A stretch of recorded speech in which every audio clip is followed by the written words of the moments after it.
Boa noite, pessoal, tudo bem? Sou Rafael Bevilacqua, eu sou estrategista-chefe aqui da Levante, Ideias de Investimento. Esse é o Eduardo Guimarães. Eduardo é especialista em ações aqui. Hoje a gente vai falar um pouco sobre os cenários de investimento, né, em 2018, dado um ano de eleições presidenciais, que é um ano sempre difícil no Brasil. Então esse vai ser o nosso foco aqui. Bom, vamos começar. O pessoal está começando a entrar no webinar agora, então a gente vai falar um pouquinho do que está acontecendo aqui. Rapidamente, essa última semana foi bem difícil, né, Eduardo?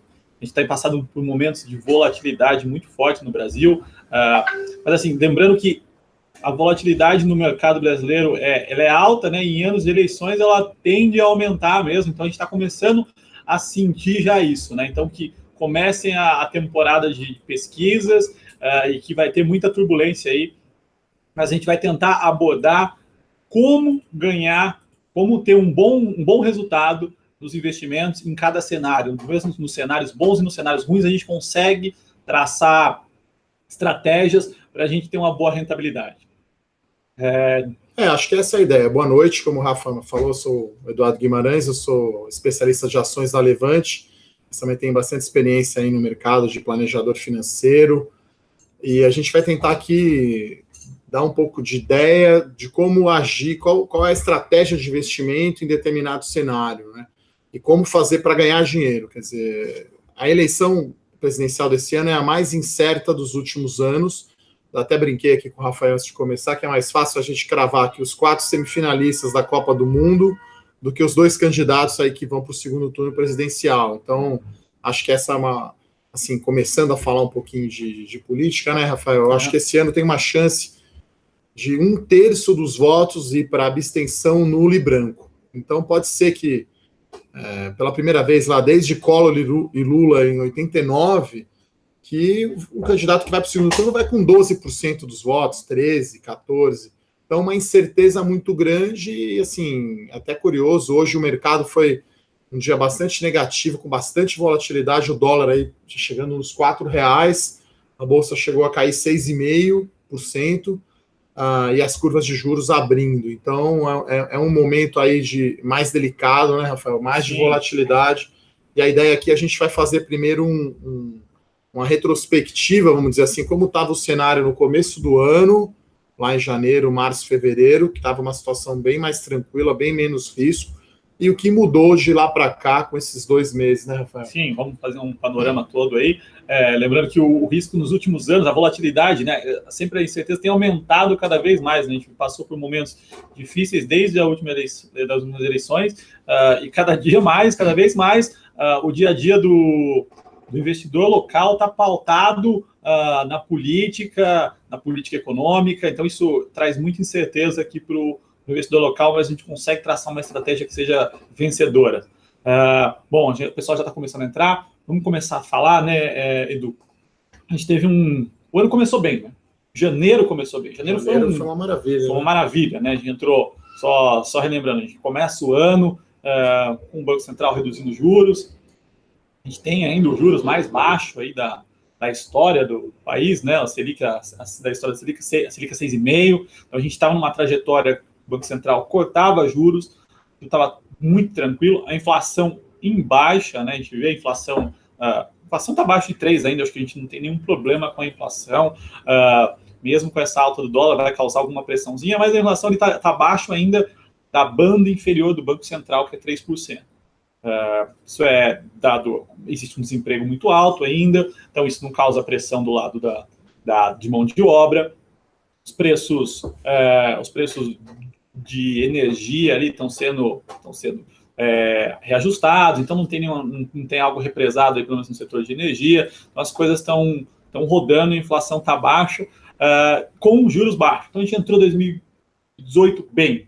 E com o PIB com uma projeção de crescimento grande, né, Rafael? Acho que começo do ano, lá em janeiro, a gente teve uma entrada de 10 bilhões de reais quase do investidor estrangeiro na Bolsa de Valores, o Banco Central cortando juros, inflação controlada e um forte crescimento aí do PIB, da recuperação econômica do país, e acho que também uma agenda de reformas, vamos chamar assim, interessante, né, no ano anterior, Sim, do teto de gastos e reforma trabalhista. Então, assim, a gente estava vivendo um momento aí bem otimista e com menos risco, inclusive internacionalmente, né, Rafael? Sim. Acho que não tinha ainda guerra comercial, Estados Unidos e China. Tava tudo bem, entrou tudo muito bem, né? A gente falava, nossa, parece que a gente acordou num país europeu, né? As coisas estavam andando bem, tudo tranquilo, as pessoas falando em reforma, a população falando em reforma. Então, acho que tinha um cenário bem positivo ali. A bolsa andou muito. Se eu não me engano, foi no final de janeiro que teve a condenação do Lula no TRF4. Sim, a primeira, né? A primeira ali foi nos últimos dias do mês. A bolsa andou muito ali, o estrangeiro estava todo mundo bem animado.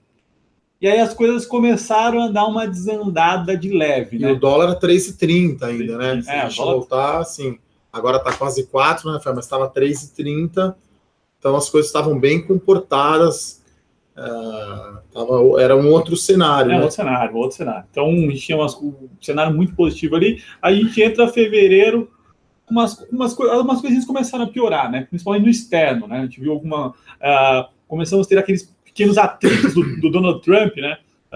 Quem se lembra, o Donald Trump começou a querer tributar o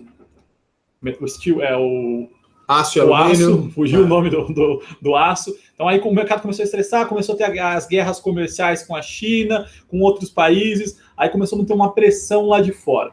Com isso também tiveram outro fator. A economia americana começou a crescer muito bem, né? Então começou a ter o medo, começou a falar do medo de uma alta de juros mais acelerada lá fora. Mas era algo moderado, ainda mais atrapalhou os mercados para a gente. Começou a ter uma bolsa mais de lado ali, né? Começou a ter um movimento mais de lado. Acho que o Edu pode falar bastante de moeda. A gente vai fazer a retrospectiva. Eu queria só fazer uma observação aqui. A gente já está vendo algumas perguntas aqui. A gente está fazendo primeiro essa retrospectiva, tá? A Walter e a Erivelto aqui fizeram perguntas aqui. A gente vai fazer primeiro uma retrospectiva de como era, como mudou. E aí a gente vai falar dos cenários, né, dos candidatos, e aí quais investimentos são melhores ou se adaptam, ou tem rendimento melhor para cada cenário. Então vai ter o cenário dos reformistas, dos não reformistas, então a gente vai entrar especificamente nesse aspecto. Então a gente vai falar um pouquinho dessa retrospectiva econômica, vamos chamar assim, que então teve essa questão, vamos chamar assim, geopolítica, né? O Trump... Geopolítica, né? Porque, assim, não é só no Brasil essa incerteza da eleição, né? Só voltando um pouco, o Brexit, a Inglaterra decide sair da União Europeia. Você tem o Trump, surpreendentemente, ganhando da Hillary Clinton a eleição na Alemanha e na França, surpreendente. Então, parece ser uma certa tendência global.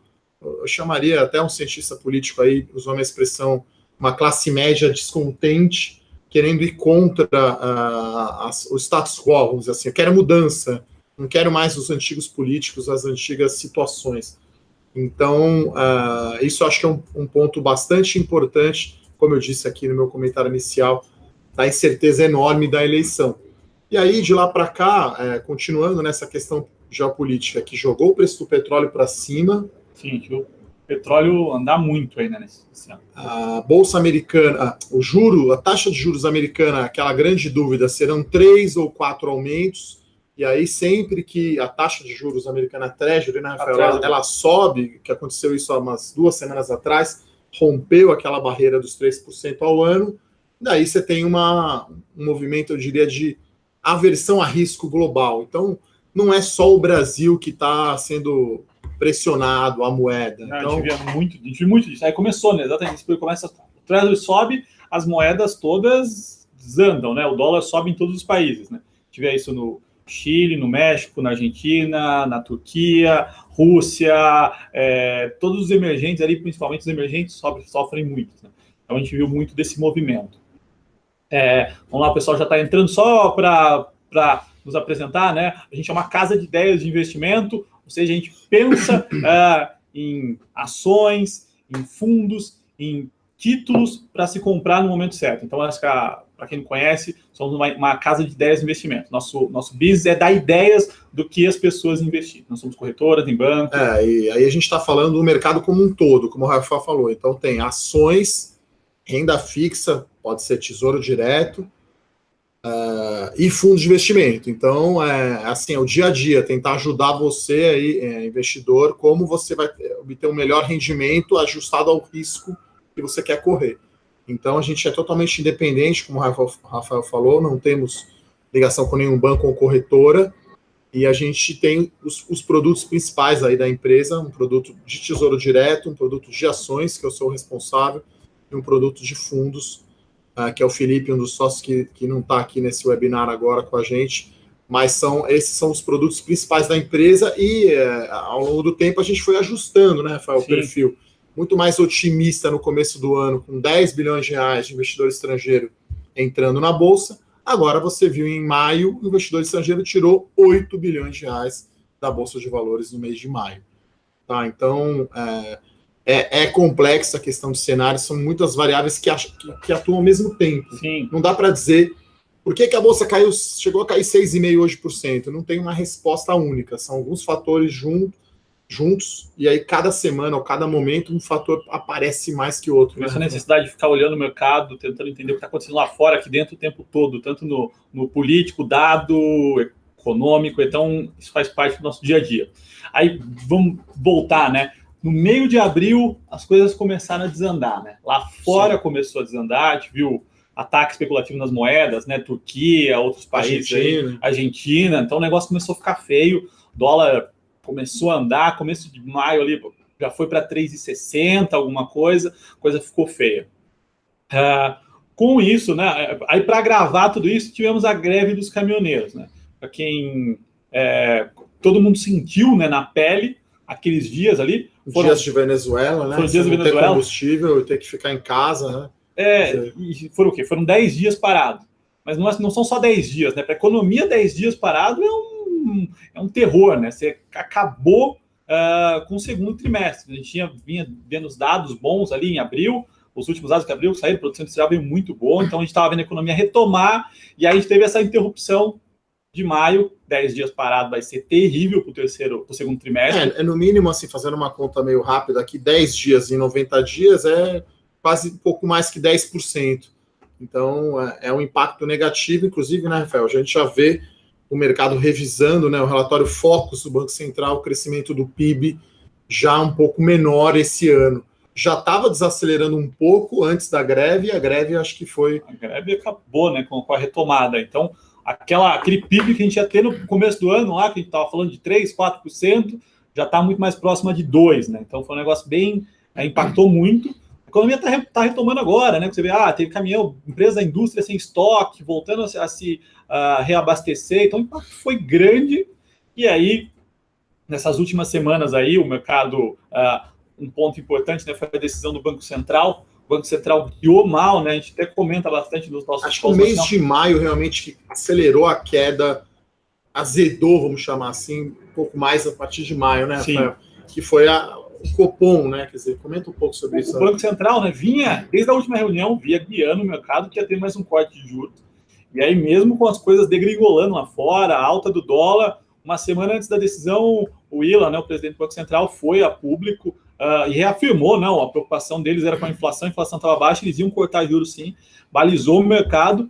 Aí, isso foi na quinta ou na sexta, na decisão da quarta-feira, o Banco Central decidiu não cortar os juros. Isso causou um mal-estar no mercado, né? Porque a grande função do Banco Central, além de ajustar a economia, a questão monetária, ele tem que comunicar muito bem o mercado. Não pode surpreender, né? Não pode ter surpresa, e acho que esse foi o que o mercado não gostou. E aí que o Banco Central, acho que começou a perder a mão. Ele mantém os juros, surpreendentemente, o mercado esperando queda. E aí o dólar, por conta desse movimento global que a gente comentou, das moedas emergentes perdendo valor em relação ao dólar, o Banco Central não entrou no mercado de câmbio. Ele entrou pequeno e, de certa forma, um pouco tarde. E aí isso foi questionado, né? E na terça-feira dessa semana, quando o dólar já estava quase perto dos R$4, ele decide mudar a forma de atuar e aumentar a quantidade de contratos, né, oferecidos durante o dia. E daí foi muito negativo. A gente ressalta as 2 últimas semanas, né, Rafael? O Tesouro Direto hoje foi suspensa, as operações do Tesouro Direto. Na semana passada ou retrasada, 2 vezes suspenso. Então, a gente relembrou aí momentos uma volatilidade quase comparável aos momentos do escândalo Joesley Batista lá atrás, em 2017. Maio é um mês, tá virando um mês emblemático no Brasil, né? O ano passado a gente teve o Joesley Day, esse ano foi um banho de sangue. Quando chegar em 2019 eu vou ficar com medo, acho que vou começar a reduzir posição. Até parece uma coisa meio global, né? O pessoal dos Estados Unidos brinca, né? Sell in May and go away. Então venda em maio e saia do mercado. Quer dizer, é uma melhor coisa o investidor. Aí falando um pouco dos investimentos, né, de vocês, quer dizer, a única coisa que subiu praticamente no mês foi ouro e dólar e poupança, quer dizer, CDI. Então, tesouro direto, renda fixa foi negativo, bolsa muito negativo. Então, realmente foi um mês terrível. E aí, assim, a gente está aqui fazendo essa retrospectiva. Então, a gente já falou de uma deterioração global, principalmente nos Estados Unidos, a questão de taxa de juros. A gente falou dessa atuação, vamos chamar assim, do Banco Central, que foi a comunicação foi ruim, a execução dos leilões, tanto de dólar, tanto de renda fixa do Tesouro Direto, não foram bem feitas, porque teve que suspender a operação. E aí o terceiro componente, que acho que mudou muito, e aí é o tema talvez central do nosso bate-papo hoje aqui, questão eleitoral, né? Acho que as pesquisas que saíram foram terríveis. E vamos lá. O pessoal da Fast Trade está passando aí um link, e assim a surpresa que a gente ia contar no meio do programa, mas o pessoal antecipou. Então, quem quiser conhecer os nossos produtos, né? A gente está focando em 2 momentos muito interessantes, onde tem muita oportunidade. Gestão ativa do Tesouro Direto e fundos de investimento, onde você consegue pegar operar dólar, você consegue fazer hedges interessantes. Então, a gente está com essa promoção aí para quem está assistindo esse webinar hoje, um desconto incrível de 40% dos nossos produtos. Então, quem quiser, os links estão aí do lado, o pessoal da festa está passando. Vamos falar sobre as eleições, todo o cenário de incerteza que a gente vai ter, que a gente está tendo aqui. E aí, como que a gente pode separar, né, os nossos candidatos, né? São os reformistas.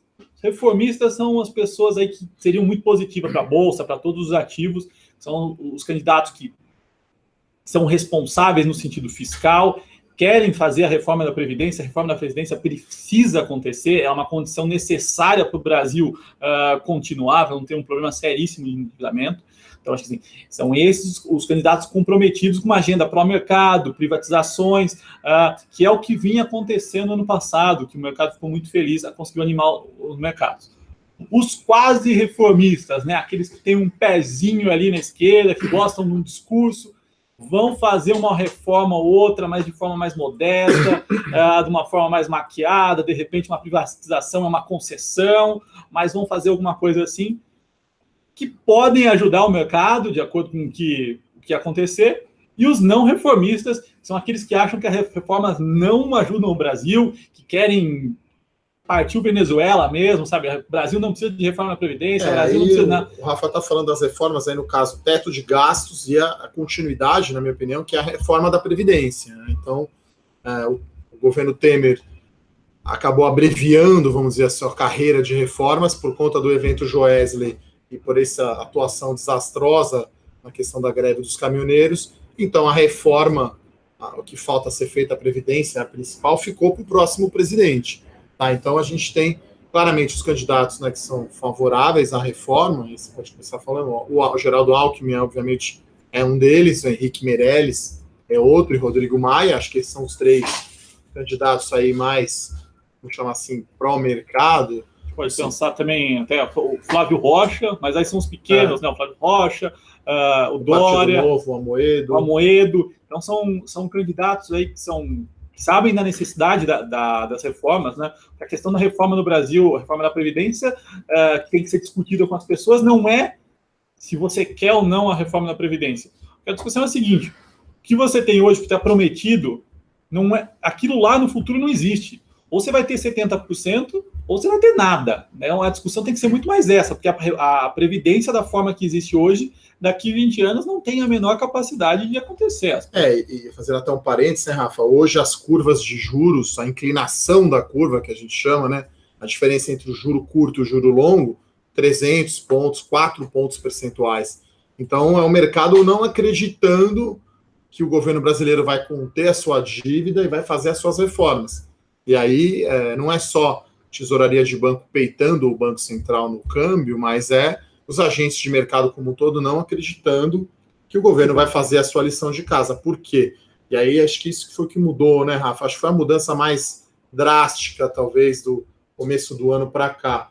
A chance de você ter um candidato reformista no segundo turno parece bem mais reduzida agora do que era um tempo atrás. Sim, eu acho que o mercado tinha muita sensibilidade, né, que alguém de centro ia se destacar. E nessa última pesquisa, né, que saiu na segunda-feira, do Poder 360, mostrou um cenário em que o candidato Bolsonaro, é o primeiro, fica entre 21% e 25%, disparado. O segundo lugar fica para o Ciro Gomes, e no segundo turno, em todos os cenários, ganha Bolsonaro. Então, assim, é um desenho em que o mercado não havia pensado e que os reformistas ficaram para trás. Aí o mercado teve uma leitura disso aí, isso começa a se precificar alguma coisa no mercado, que não é um cenário bom. Vamos lá. O Ciro Gomes, ele está no nosso quadradinho não reformista. Ele já falou que ele é contra a reforma da Previdência, contra o teto dos gastos. Nitidamente vai ser contra até a privatização de estatais. Ele está se colocando ali como uma esquerda muito forte, tentando conseguir os votos da esquerda. Então, assim, a gente vai ter um sério problema ali se o Ciro for o candidato que for para o segundo turno. O que a gente pode pensar ali, né? Acho que pensando em cenários, né? A gente falou aqui dos reformistas, que seria Geraldo Alckmin, Henrique Meirelles, Rodrigo Maia, esses são os reformistas. Vamos dizer assim, os contra-reforma, né? Seria Bolsonaro e Ciro Gomes, e aí você tem alguns candidatos que estão um pouco no meio, talvez Marina Silva. O Bolsonaro fica mais no quase reformista, né? Porque ele tem o Paulo Guedes ali, então ele está tentando ancorar em cima de alguém. Mas o Ciro é o cara que... Ciro e o candidato do PT, eventualmente, são contra a reforma. São as pessoas a favor da nova matriz macroeconômica que a Dilma implantou no país, e tivemos resultados sensacionais. Todo mundo viu, né, o que aconteceu com o país. Eles acham que aquele modelo de economia é o que dá certo. Como se posicionar, como ganhar dinheiro se o Ciro Gomes for o presidente do Brasil? Vamos fazer um exercício aqui, acho que está vindo algumas perguntas aqui, né, Rafa? Vamos falar de assim, num cenário extremo, no pior cenário possível, que seria o contra-reforma, qual que seria um posicionamento, qual que seria um bom investimento?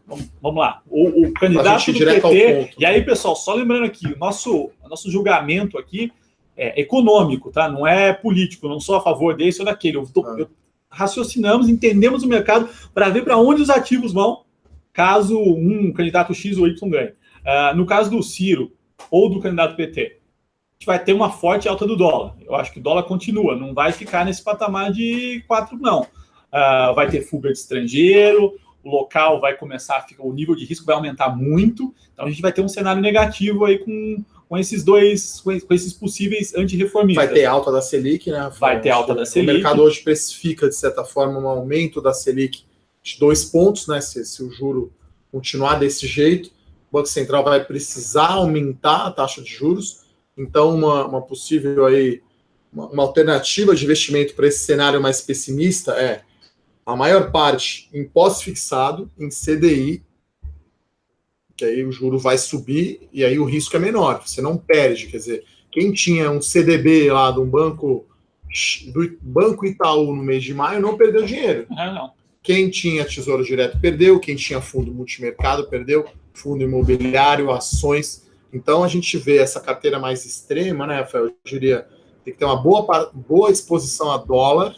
Sim. Mas é mais como seguro, porque também o juro brasileiro é muito alto, então também... E aí é interessante... E Selic. Acho que dólar e Selic seria o mais defensivo. E aí nesse cenário, né, dólar em alta.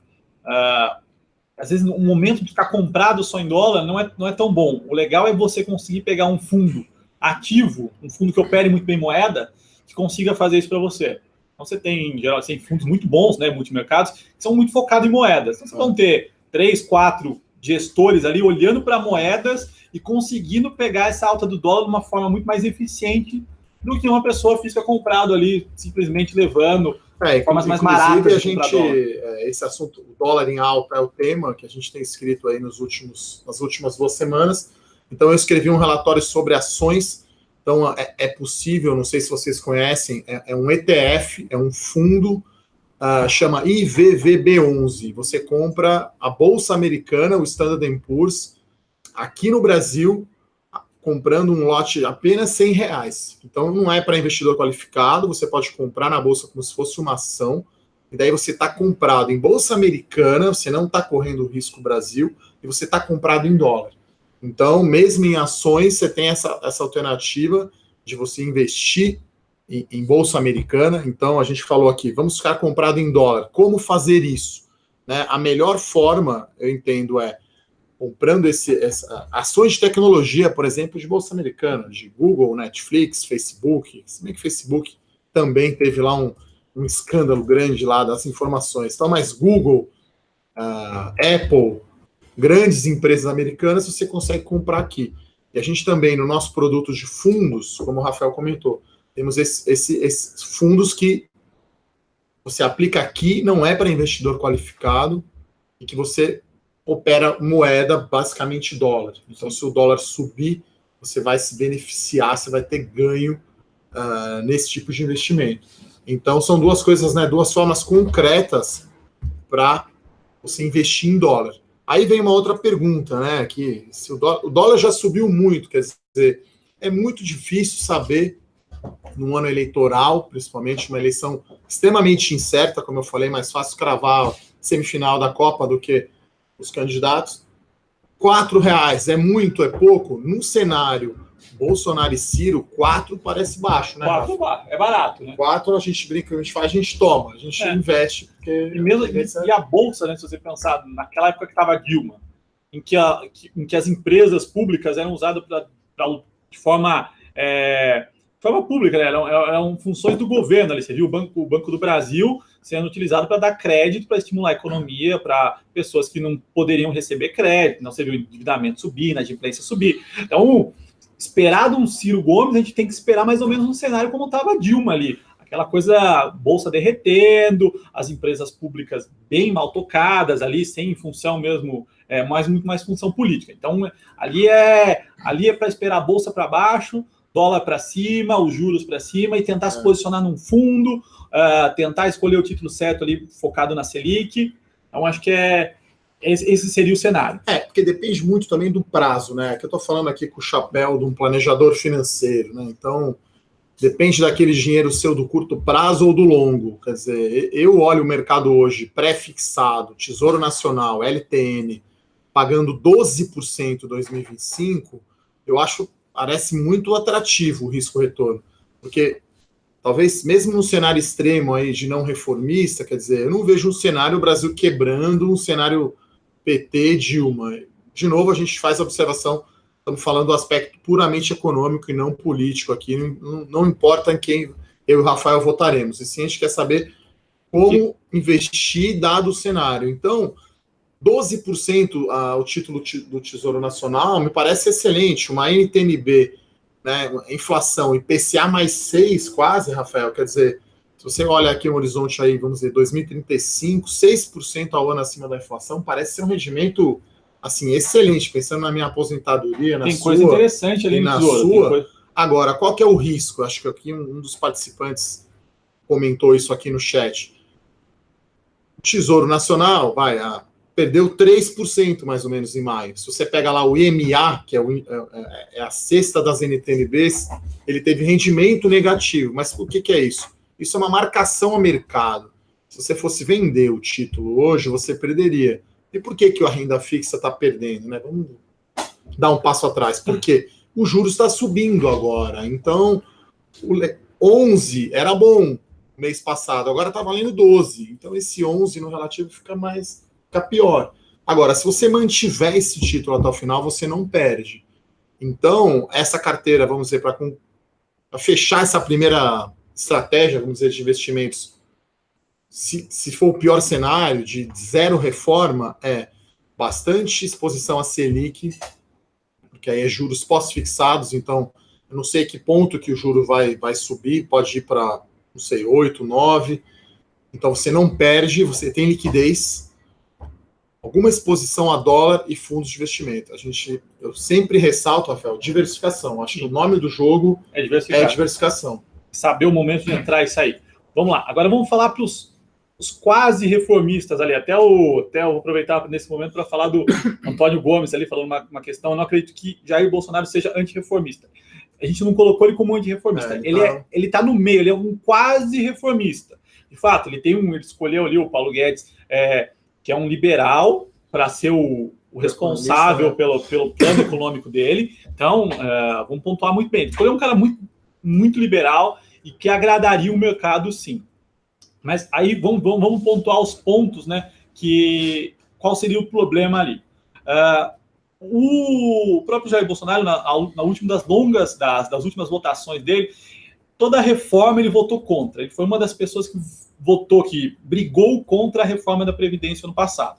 Então, o posicionamento dele como político no Congresso é antirreformista. Ele pode mudar? Ele pode, sim.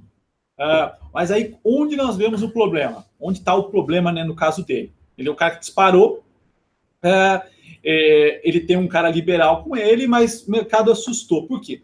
O Bolsonaro tem uma dificuldade de conversar com o Congresso, com outros partidos. É uma questão de diálogo mesmo. Política não é só ser um bom administrador.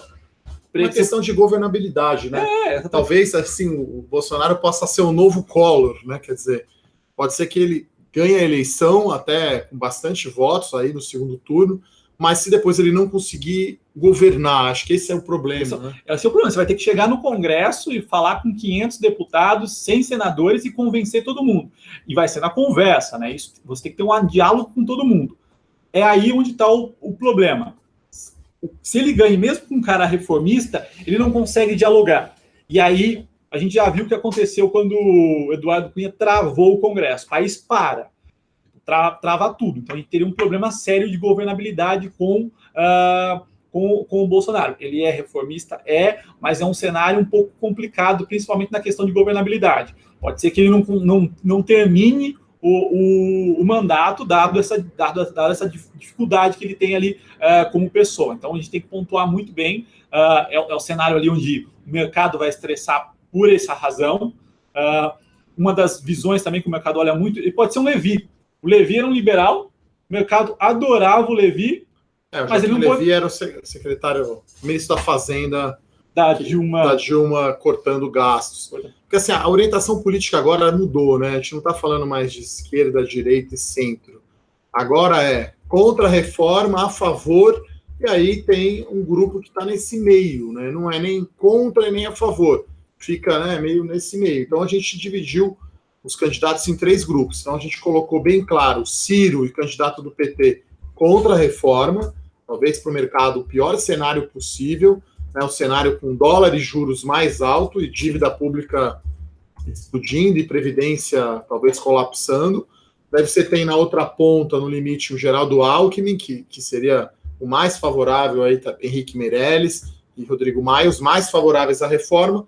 E aí os candidatos do meio, vamos chamar assim, o centro, entre contra e a favor de reforma, né, Rafa? Sim, então esse seria o ponto aí do Bolsonaro, que lembra o que aconteceu exatamente isso. A Dilma trouxe um cara de mercado, um liberal, com carreira no mercado financeiro, lá fora, super renomado, Levi, mas ele não conseguiu trabalhar, e aí travou tudo. Tem uma pergunta interessante aqui do Antônio, é o seguinte, ele pergunta, não seria mais lógico abrir uma conta numa corretora americana para aplicar no mercado externo? A questão é o seguinte, Antônio, primeiro você tem que ter um custo para abrir essa conta lá fora e um valor mínimo para você operar, se não me engano é $10 mil, certo, Rafa? Depende da corretora. Alguma coisa assim. Então a gente está falando de R$40 mil, talvez, hoje. Segundo, você vai comprar o dólar a 4 agora, né? Quer dizer, você vai ter a questão cambial. E outra, os seus gastos, os seus custos são em reais.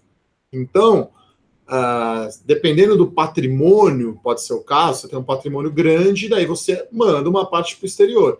E aí a gente brinca aqui, né? Assim, qual que é a saída para o país se é um cenário muito negativo? É Guarulhos. Então, assim, às vezes, não sei se o Antônio tem filhos, de repente está vendo aí um futuro mais difícil aí para a família. Então, assim, É interessante, eu recomendo até para os meus amigos investidores, assim, interessante sim ter uma conta lá fora para você investir diretamente na Bolsa Americana. Muito mais eficiente você comprar um ETF de ações de tecnologia lá fora do que investir nesse VVB11 que eu comentei, ou um fundo aqui. Agora, tem essa questão, né, de você, que país você mora, quais são os seus custos, né?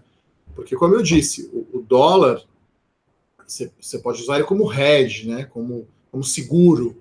Agora, é difícil você ter toda a sua carteira em dólar, né? Porque também se o dólar não subir, daí você vai ganhar 0 e a taxa de juros é 8% ao ano. O Brasil ainda tem uma taxa de juros extremamente alta, né? Exatamente. E vamos lá, a gente fala desse momento, né? Por isso que eu falo que é legal ter alguém olhando para isso o tempo todo, para conseguir ter uma gestão ativa, falar, bom, esse é o momento de comprar dólar. E aí, a hora que começar a ficar de lado, ver mudança, você sai do dólar. Então, você tem que ter uma certa agilidade ali, né, quando você está operando esse tipo de moeda, né?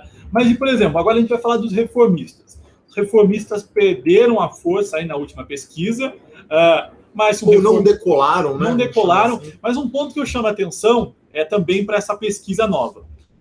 Essa pesquisa foi feita por uma instituição que é nova nas eleições presidenciais. Vocês podem ver. Era Datafolha, Census, e agora liberaram algumas outras instituições. E ela foi feita numa metodologia diferente. Você pode ver. Estatisticamente, quando você faz uma pesquisa, ela tem 1.000 ou 2.000 entrevistados. Quanto você maior aumenta a amostra na estatística, você pode correr maiores erros. Então, ter uma amostra grande não é bom. Essa pesquisa foi feita com 10.500 entrevistados. Então, isso já tem algum problema. Ela foi feita via telefone. Então, ela não tem o mesmo viés feito na rua. Você acaba pegando classes mais privilegiadas. E o outro ponto, ela foi feita no pico das paralisações dos caminhoneiros, onde as pessoas estavam muito revoltadas. Então, ela pode demonstrar algo não tão real. A gente pode ver, vamos ver nas próximas pesquisas, né? Nesse final de semana saiu uma da Datafolha. Domingo, né? Se teve alguma mudança. Então, interessante olhar isso. E tem também a questão, essas pesquisas, né, Rafael, muito antes da eleição também tem menos valor, né? Sim. Quer dizer, ali a partir de setembro, que essas pesquisas realmente são um indicativo claro da intenção de voto. Como eu disse no início, talvez 1/3 das pessoas ou não vão votar ou votam em nulo e branco, e tem o tempo de televisão. Então, eu estive no evento, tive a oportunidade de assistir a palestra do Henrique Meirelles, né, um dos candidatos. Ele e a equipe dele acreditam muito no tempo de TV, que pode ser chave, né, a propaganda política eleitoral. Então, é o começo, vamos chamar assim, dessa corrida eleitoral. A gente está falando aí de 4 meses aí até a votação, e conforme vai chegando mais perto, as intenções de voto vão se cristalizando mais, e eu acho que o tempo de TV é chave, e pode haver ainda, talvez, né, Rafael, no cenário dos reformistas, alguma organização entre os partidos, talvez MDB com PSDB, porque o candidato, né, a favor de reforma não decolou. Só está começando, né? Agora está começando tudo. E aí vamos pensar agora o seguinte, pessoal. O que acontece se um reformista ganhar? Aí a gente volta para aquele cenário de janeiro, né? Que até vai ser um cenário até melhor. Aí o que aconteceria? A gente teria o dólar indo para baixo, a gente teria uma entrada de estrangeiro, uma redução do risco, né? Então, provavelmente o dólar está naquele patamar do começo do ano, 3,30, 3,20, poderia até ter uma valorização ainda mais do real, então seria um cenário bem positivo. A gente veria uma redução nos juros futuros, aí, principalmente nas longas, aí, porque aprovando uma reforma da Previdência, né, alguém me perguntou aqui, até aproveito para fazer uma aspas, que está falando exatamente da questão, o Júnior está me perguntando, se não acontecer a redução dos gastos e despesas do governo, não adianta fazer a reforma da Previdência. Isso não está correto? Vamos lá, os gastos públicos, eles são constitucionais, a maioria deles. Então, se você pegar por volta de 80%, você é obrigado a gastar, e tem destinação correta. O que sobra para você poder cortar é muito pouco. E o grande rombo está na Previdência. Então, onde você consegue cortar é na Previdência. A Previdência muda tudo. Lógico que alguns pontos ajudaram, né? Aquele gasto, aumento de gastos desenfreado que a gente tinha em 14, 15 ali, para tentar aquecer a economia, foi cortado. E um outro ponto que ajudaria muito nesse cenário mais positivo é a melhora do PIB, né? Se a gente tivesse o PIB crescendo 3 ou 4, a arrecadação aumenta também no ano desse e acaba ajudando aí no fiscal. Mas a questão fiscal passa pela reforma da Previdência. Isso não tem como, tem que acontecer. E aí, nesse cenário, vamos lá, Edu. Na próxima pesquisa, a gente vê um aumento aí das intenções de voto pode ser para o Alckmin, para o Dória, quem for. A gente fala, se tivermos surge uma chapa Silvio Santos, Luciano Huck. Um cone, a gente fala muito, um cone reformista. O próximo presidente do Brasil vai ser um cone de trânsito a favor das reformas. É porrada na Bolsa, juros longos caindo e dólar em queda. Dólar em queda. Aí exatamente é o momento de se posicionar. É comprar o kit Brasil nas empresas públicas, que estavam muito bem, né? As estatais sofrendo muito. As estatais sofreram. Você vê, Banco do Brasil está próximo a 44, 45, está abaixo de 30 novamente, então tem muita oportunidade aí. Aí é isso que a gente fala, né? Porque a nossa função aqui, né, é ficar olhando todos esses cenários e achar o momento certo de entrar, de escolher um ativo. Se a gente vê uma oportunidade dessa. O cenário ficou um pouco mais negativo com essa pesquisa, mas vamos ver na semana que vem o que vai acontecer e o decorrer disso aí. Então, a gente tem muita oportunidade na Bolsa, se isso acontecer, principalmente nas empresas. No Itaú, assim, eu mesmo nunca vi esse mês o Itaú, acho que 4 ou 5 dias, caindo mais que 5%. Quer dizer, o Itaú teve zero impacto da greve no resultado. Né? Eu até brinco, assim, 2 melhores negócios do mundo, né? Um banco bem administrado e um mal administrado. Então, o Itaú é excelente, né? Muito bem administrado. Então, assim, a questão é de timing, assim, várias perguntas, né? E aí, se a gente soubesse a resposta, a gente não estava aqui, estava rico num barco lá no Mediterrâneo.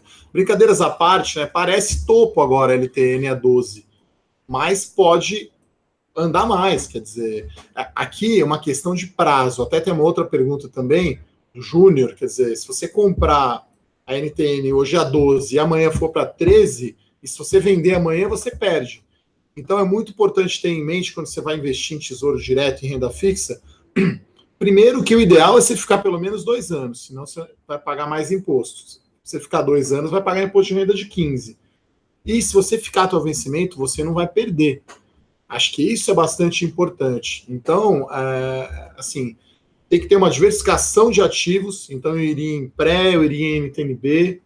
E agora, como a gente não tem visibilidade, dado a eleição, tem que ter uma posição maior em Selic. Teve uma pergunta aqui falando sobre a pesquisa da XP com os administradores de fundos. Tá? O Felipe, que é o nosso responsável aqui pelo produto de fundos, conversa com muitos gestores diariamente, semanalmente. E o que os gestores estão fazendo hoje? Eles têm caixa. Porque eles estão vendo uma incerteza e o que esses gestores fazem? Acho que hoje a Bolsa foi um ponto bem interessante, né? A Bolsa de Valores hoje chegou a cair 6,5 durante o dia e fechou caindo 3 e alguma coisa. Se fosse futebol, o segundo tempo teria subido 3%. Aí o que acontece? Algumas empresas, aí é um efeito manada, um efeito pânico, e tem o efeito do stop, né? Sim. Existe aí uma negociação via robô eletrônico, bateu o stop, que é a ordem automática de venda para limitar a perda, que acelera, que causa mais pânico e mais queda. Então, o que esses gestores fazem, né?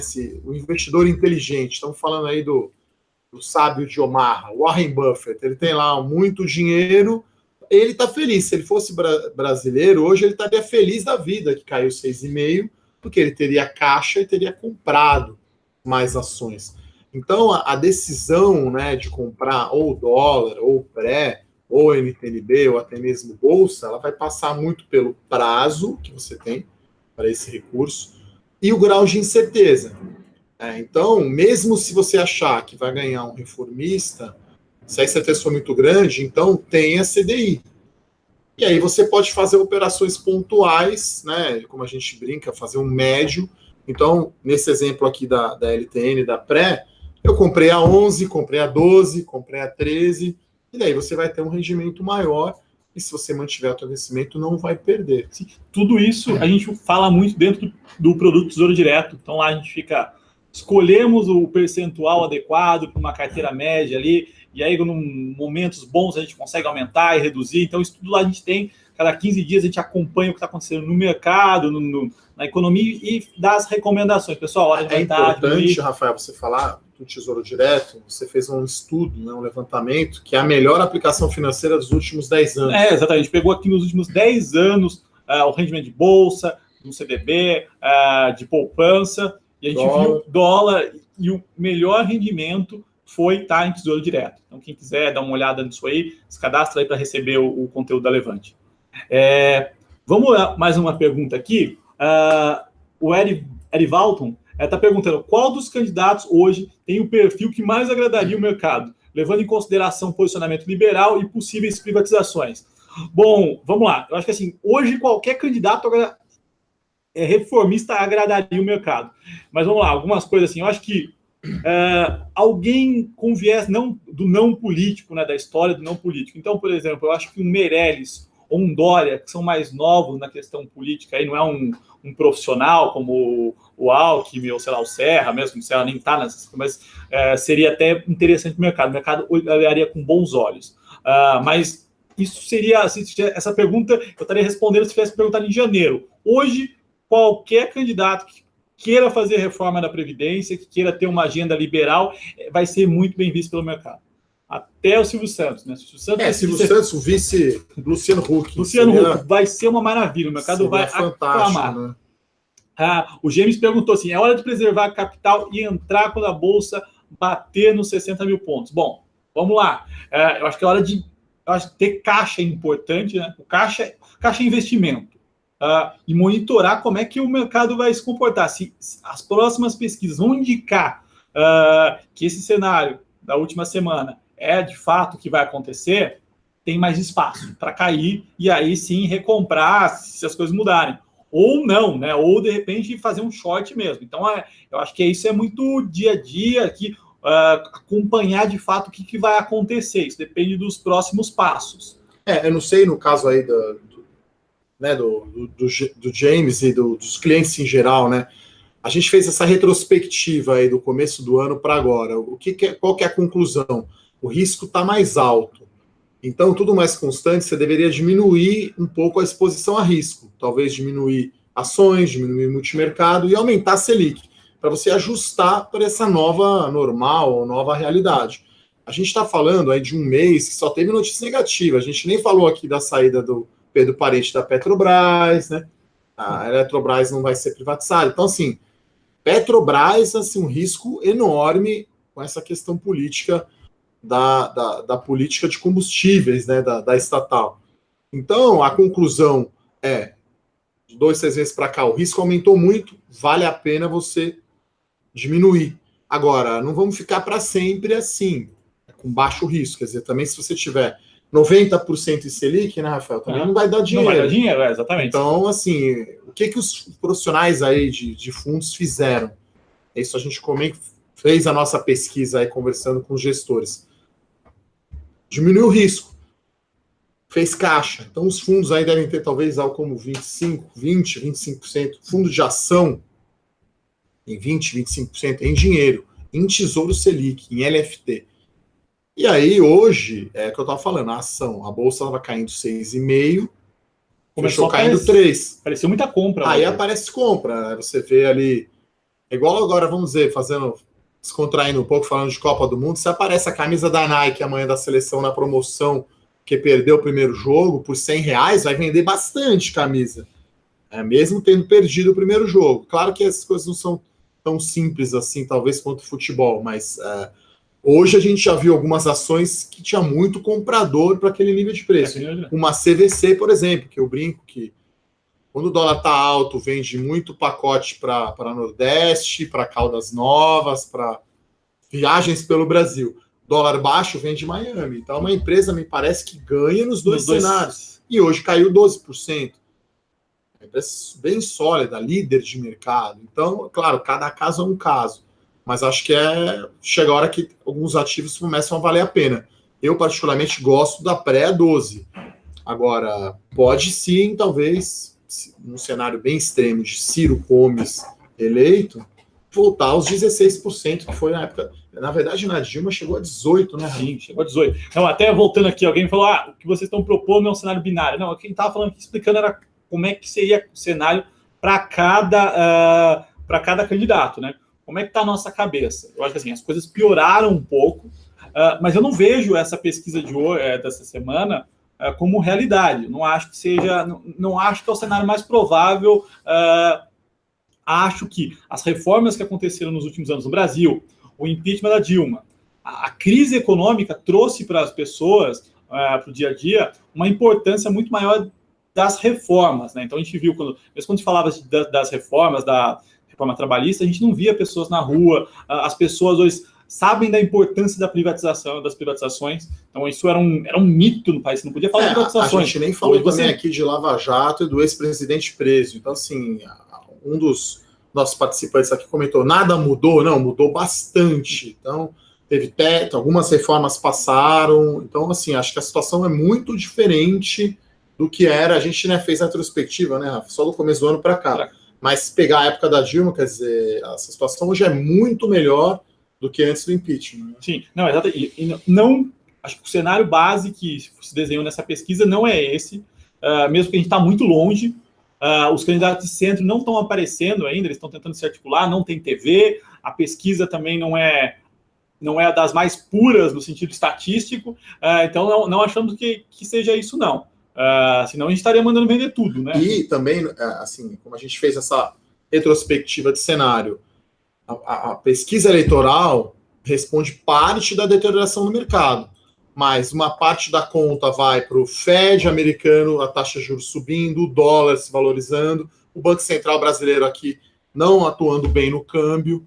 Então a gente tem essas variáveis todas. Teve a greve, teve revisão de PIB para baixo, então a gente teve praticamente só más notícias, Petrobras, quer dizer, tudo foi para o mesmo sentido, para o mesmo lado. E daqui até lá, dada essa incerteza eleitoral, pode haver, igual foi lá quando era Aécio contra Dilma, o rally do impeachment, quer dizer, na verdade não do impeachment, quando saía pesquisa favorável ao Aécio, o mercado gostava e subia. Não, essa pesquisa também, como ela está foi num momento muito específico, né, no momento de paralisação, de fervor nacional, vamos relembrar do que aconteceu da pesquisa quando teve a queda do avião do Eduardo Campos, que a Marina disparou, estava quase ganhando o primeiro turno naquela época, e ela não foi nem para o segundo turno. Então, não, a gente não acha que é isso, a gente acha que começa a ver oportunidades aqui. Eu acho que isso a gente fala muito dos nossos relatórios, a gente aponta que tem algumas... O risco aumentou, mas existem oportunidades sim, a gente não vê isso como cenário base, essa deterioração geral do Brasil, não... senão a gente estaria bem pessimista. Não é essa a nossa visão hoje. Eu gosto muito de usar exemplos e metáforas, né? O pessoal que já acompanha eu conversando aqui. Imagina que você está numa serra à noite, começa o tempo a ficar meio ruim com neblina. Qual que é a reação natural? Eu vou desacelerar a velocidade, vou andar um pouco mais devagar. Eu acho que essa semana, ou esse mês de maio, foi uma neblina forte que não vai ficar sempre, quer dizer, não vai ficar o aeroporto lá fechado por nevoeiro todo o tempo. Acho que vai ter momentos, dias bons e dias ruins, na minha opinião.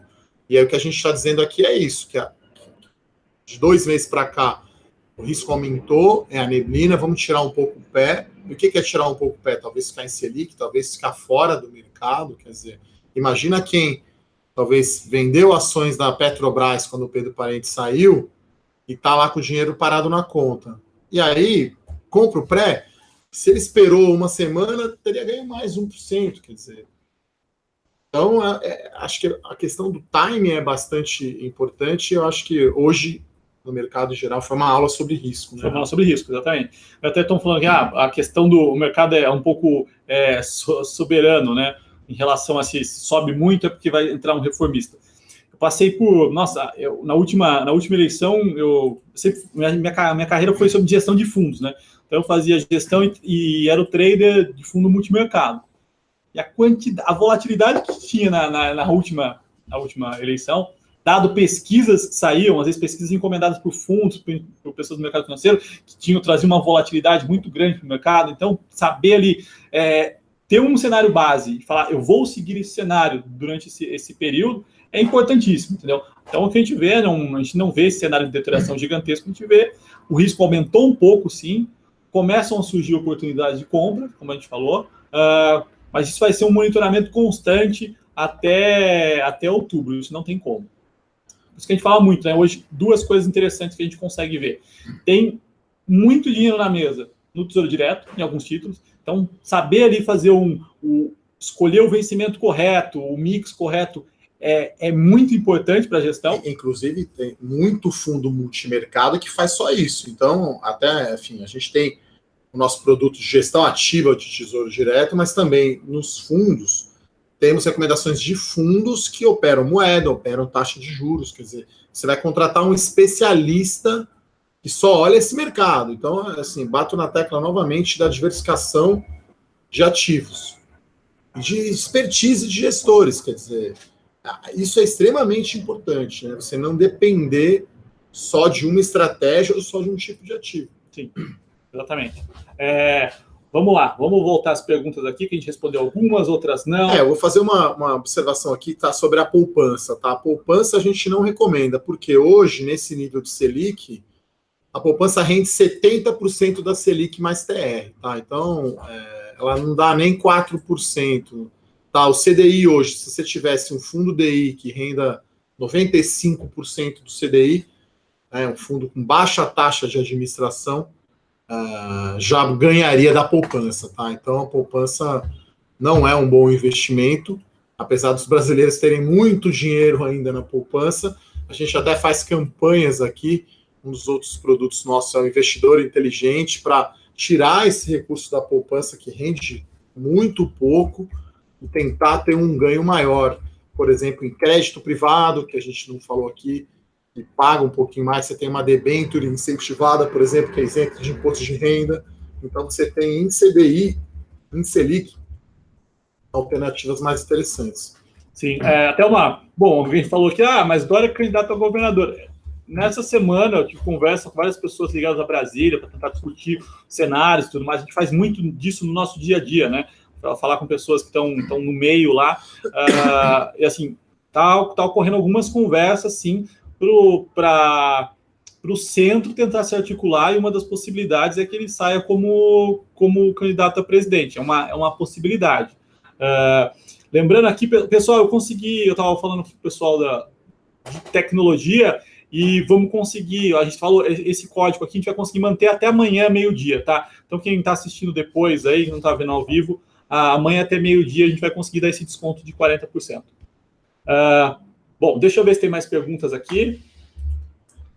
Assim, enquanto o Rafael tá olhando aqui as perguntas, eu friso novamente, está muito difícil de prever a eleição. E aí, claro, o mercado, ele sempre tenta antecipar, né? Usando aquela frase clássica do Galvão Bueno, eu já sabia, quer dizer, depois que o Pedro Parente pediu demissão, ficou fácil, quer dizer, mas e como você vai antecipar esse movimento? Como antecipar esse movimento da greve dos caminhoneiros? Como saber que não teria combustível no posto de gasolina? Quer dizer, são eventos bastante imprevisíveis, e o importante é você estar preparado para isso. Então, se você é um fundo, ou mesmo uma pessoa física, tem lá a sua reserva de liquidez, você poderia ter se aproveitado desses movimentos, vamos chamar quase irracionais, né, Rafa? Sim. Do mercado. Bom, pessoal, eu acho que a gente tentou responder quase todas as perguntas. Se a gente deixou de alguém, eu peço para mandar no nosso e-mail, que é o atendimento@levante.com.br. Como eu disse, a gente conseguiu manter até amanhã os 40% de desconto. Então, até amanhã é meio-dia, então quem está assistindo depois aí vai dar tempo. Hoje é dia 7, amanhã é dia 8, até o meio-dia funciona esse código. Gostaria de agradecer. Estamos abertos a outras perguntas. Se quiser conversar de cenário, por favor, nos mandem e-mail, a gente pode bater um papo aí. Muito obrigado. É isso, obrigado, boa noite. Estamos abertos a dúvidas, enfim, a gerar ideias. Esse debate, essa quantidade de perguntas é muito interessante no chat, essa interação. Então, a gente procurou aí fazer essa retrospectiva e tentar mostrar alternativas para cada cenário, né? São 3 cenários aí, aparentemente extremos, diferentes, e aí para cada cenário você tem um jeito de ganhar dinheiro ou de não perder, né? Porque finalizar com uma frase interessante também é não perder dinheiro, né? Não perder também é extremamente importante você manter o seu patrimônio. Exato. Muito obrigado, pessoal. Boa noite. Obrigado, boa noite. Tchau, tchau.